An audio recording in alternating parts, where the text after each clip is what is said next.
Hoje eu vou mostrar-vos como fazer molho Mornay. É super fácil. 20 gramas de manteiga sem sal.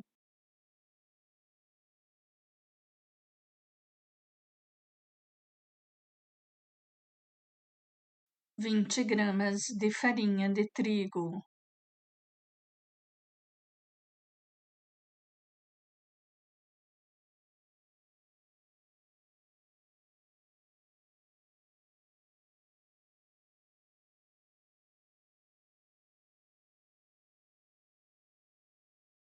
160 mililitros de leite frio.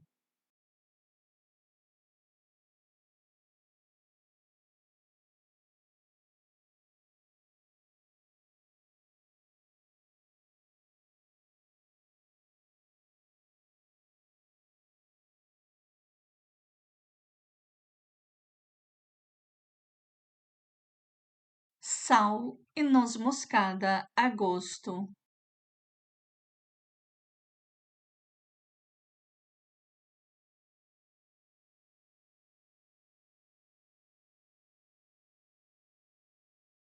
40 gramas de queijo ralado.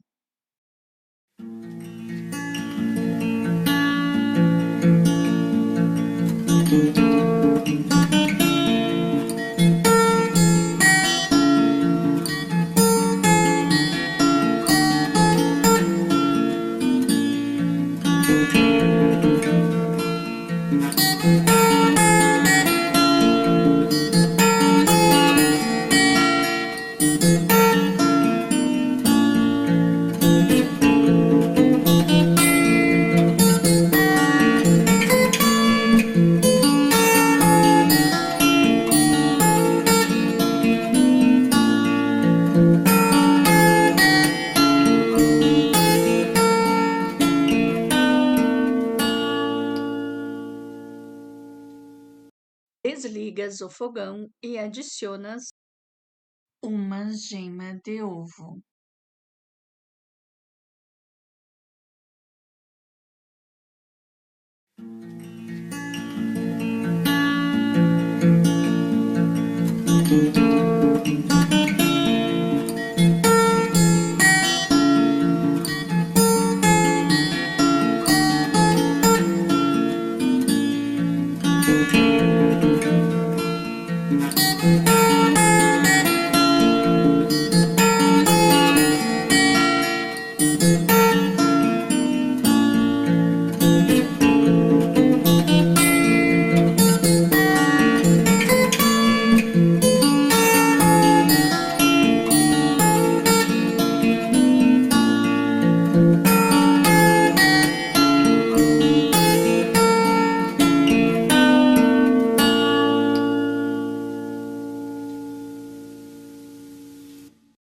Se gostas desta receita, não te esqueças de inscrever-te no canal.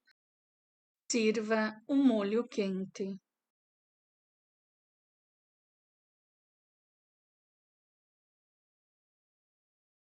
Até a próxima!